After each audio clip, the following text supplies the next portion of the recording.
ഇടുക്കി നെടുങ്കണ്ടം ഇരട്ടക്കൊലപാതക കേസിലെ പ്രതി സജിയുടെ പുരയിടം കുഴിച്ചുള്ള പരിശോധന തുടരുന്നു. 2018 കാണാതായ സജിയുടെ അച്ഛൻ മാത്യുവിന്റെ തിരോധാന കേസിന്റെ അന്വേഷണവുമായി ബന്ധപ്പെട്ടാണ് പരിശോധന. ഇന്നലെ 4 മണിക്കൂർ നടത്തിയ തെരച്ചിലിൽ കാര്യമായ തെളിവൊന്നും കിട്ടിയില്ല. മാത്യുവിന്റെ തിരോധാന കേസ് കഴിഞ്ഞ ദിവസമാണ് സജിയെ കസ്റ്റഡിയിൽ വിട്ടുകിട്ടിയത്. വിവരങ്ങളുമായി പ്രിൻസ് ജെയിംസ് ചേരുന്നു ഇടുക്കിയിൽ നിന്ന്. പ്രിൻസ്, ഈ നെടുങ്കണ്ടത്തെ ഇരട്ടക്കൊലപാതകം, അതായത് സജിയുടെ അമ്മയെയും സഹോദരനെയും കൊലപ്പെടുത്തിയ കേസുമായി ബന്ധപ്പെട്ടാണ് ആദ്യം ഇയാൾ പിടിയിലാകുന്നത്. പിന്നീട് അച്ഛൻ മാത്യുവിൻ്റെ തിരോധാനത്തിലും പല സംശയങ്ങൾ ഉയരുന്നു. ഇതിൻ്റെ അടിസ്ഥാനത്തിലായിരുന്നു ഇന്നലെ 4 മണിക്കൂർ നീണ്ട പരിശോധന. അവിടെ നിന്ന് ചില അസ്ഥികൾ കണ്ടെത്തിയെന്ന് പറഞ്ഞു. പക്ഷേ അത് ഒരു മൃഗത്തിൻ്റെതാണ്, അത് മനുഷ്യൻ്റെ അസ്ഥി അല്ല എന്ന് വ്യക്തമായിട്ടുണ്ട്. ചില വസ്ത്രത്തിൻ്റെ പഴകിയ വസ്ത്രം കിട്ടിയെന്നൊക്കെ പറഞ്ഞിട്ടുണ്ട്. പക്ഷേ മാത്യുവിന്റെ തിരോധാനവുമായി ബന്ധപ്പെട്ട് യാതൊരു സൂചനകളും ഇതുവരെയും കണ്ടെത്താൻ കഴിഞ്ഞിട്ടില്ല. ഇപ്പോഴും പരിശോധന തുടരുകയാണോ? ടോം, മാത്യുവിന്റെ തിരോധാനവുമായി ബന്ധപ്പെട്ടുള്ള പരിശോധനകൾ ഇപ്പോഴും തുടരുകയാണ്. ഇന്നലെ 4 മണിക്കൂറോളം പരിശോധന നടത്തിയിരുന്നു. ഇന്ന് രാവിലെ മുതൽ ഏകദേശം 10 മണി മുതൽ പരിശോധന ആരംഭിച്ചു. ഈ മേഖലയിൽ കുഴിച്ചുകൊണ്ടുള്ള പരിശോധനയാണ്. അതായത് ഇന്നലെ കുഴിച്ച പ്രദേശത്തും സമീപ പ്രദേശങ്ങളിലുമൊക്കെ നിലവിൽ JCB ഉപയോഗിച്ച് മണ്ണുമാന്തി പരിശോധനകൾ നടത്തുന്നുണ്ട്. കാര്യമായ ഒരു തെളിവും ഇതുവരെയും ലഭിച്ചിട്ടില്ല എന്ന് തന്നെയാണ് നമുക്ക് മനസ്സിലാക്കാൻ സാധിക്കുന്നത്. ഇന്നലെ ചില അസ്ഥി കഷ്ണങ്ങളൊക്കെ കണ്ടെത്തിയെങ്കിലും അത് മൃഗങ്ങളുടേതാകും എന്നൊരു പ്രാഥമിക നിഗമനത്തിൽ തന്നെയാണ് പോലീസും ഒരു അന്വേഷണ സംഘവും ഒക്കെ ഉള്ളത്.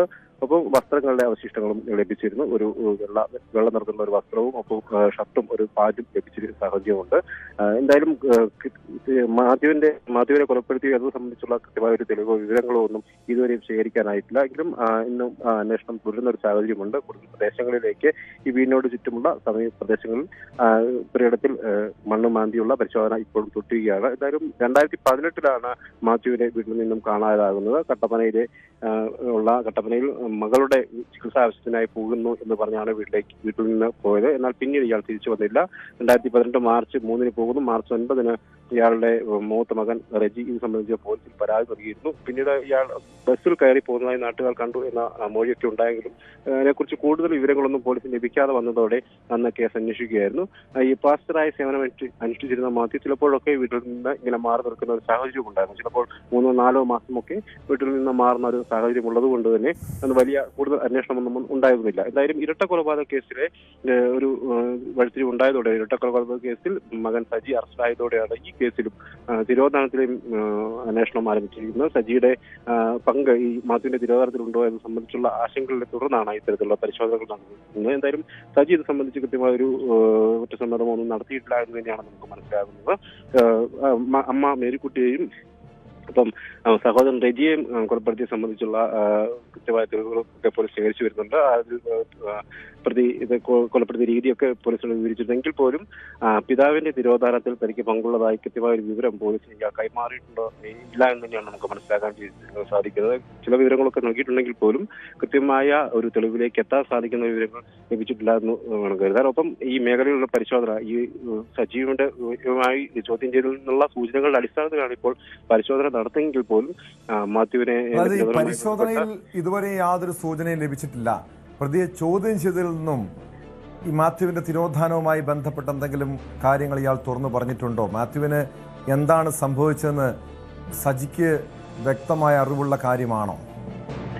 ടോം, സജീനെ ചോദ്യം ചെയ്തതുമായി ബന്ധപ്പെട്ട് കൃത്യമായ ഒരു സൂചന പോലീസ് ലഭിച്ചിട്ടില്ല എന്നുള്ളത് തന്നെയാണ് നമുക്ക് അനുമാനിക്കാൻ. അതേസമയം ചില സൂചനകളൊക്കെ വരുന്നു, അതോടൊപ്പം ചില സംശയങ്ങളൊക്കെ പോലീസിൽ ഉയർന്നു. അതുകൊണ്ട് തന്നെയാണ് ഈ മേഖല കേന്ദ്രീകരിച്ചുള്ള ഒരു പരിശോധന പോലീസ് നടത്തുന്നത്. എന്തായാലും ഇതുവരെയും കൃത്യമായ ഒരു തെളിവിലേക്ക് അല്ലെങ്കിൽ ഇയാളെ ഭയപ്പെടുത്തിയോ എന്ന് സംബന്ധിച്ചുള്ള ഒരു കൃത്യമായ ഒരു വിവരത്തിലേക്ക് എത്തുവാനുള്ള തെളിവുകളൊന്നും ഇതുവരെയും ലഭിച്ചിട്ടില്ല. എങ്കിലും ഇന്ന് വൈകുന്നേരത്തോടെ വരെയും പരിശോധന തുടരുന്ന ഒരു സാഹചര്യമാണ് നിലവിലുള്ളത്. ഇന്ന് വൈകുന്നേരത്തോടെ സജീനെ പ്രതിനെ കോടതിയിൽ ഹാജരാക്കും. കഴിഞ്ഞ ദിവസമാണ് ഈ കേസുമായി ബന്ധപ്പെട്ട്, അതായത് മാത്യുവിന്റെ തിരോധനവുമായി ബന്ധപ്പെട്ട് പോലീസ് ഇയാളെ കസ്റ്റഡിയിൽ വാങ്ങിയത്. കസ്റ്റഡി കാലാവധി അവസാനിക്കുകയാണ്. അതിനോടനുബന്ധിച്ച് തന്നെ പ്രതിനെ കോടതിയിൽ ഹാജരാക്കും. ഇരട്ട കൊലപാതക കേസിൽ എല്ലാ തെളിവുകളൊക്കെ ശേഖരിക്കുകയും അയാൾ കുറ്റസമ്മതമൊക്കെ നടത്തുകയും ചെയ്തിരുന്നു. എന്നാൽ കൃത്യമായി ഈ വിവരത്തെ സംബന്ധിച്ച് ഈ പിതാവിന്റെ തിരോധനവുമായി ബന്ധപ്പെട്ട് കൃത്യമായ വിവരങ്ങൾ പോലീസിലേക്ക് കൈമാറുന്നുണ്ടോ എന്ന സംശയമാണ്. എങ്കിലും ഇയാളുടെ ചോദ്യം ചെയ്തതിൽ ലഭിച്ച ചില സൂചനകളുടെ അടിസ്ഥാനത്തിൽ അത് ആണ് ഇപ്പോൾ പരിശോധനകൾ നടക്കുന്നത്. യെസ്, വ്യക്തമാണ്. പ്രിൻസ് ജെയിംസ് ആണ് വിവരങ്ങൾ നൽകിയത്. നെടുങ്കണ്ടത്ത് ഇരട്ട കൊലപാതക കേസിന് പിന്നാലെയാണ് പാസ്റ്റർ മാത്യുവിന്റെ തിരോധാനവുമായി ബന്ധപ്പെട്ട ചില സൂചനകൾ ലഭിച്ചത്. ഇതിന്റെ അടിസ്ഥാനത്തിൽ പ്രതി സജിയുടെ പുരയിടത്തിൽ പോലീസ് മണ്ണ് കുഴിച്ച് പരിശോധന നടത്തുകയാണ്. കൂടുതൽ വാർത്തകൾക്ക് news 18 Keralam YouTube channel subscribe ചെയ്യുക.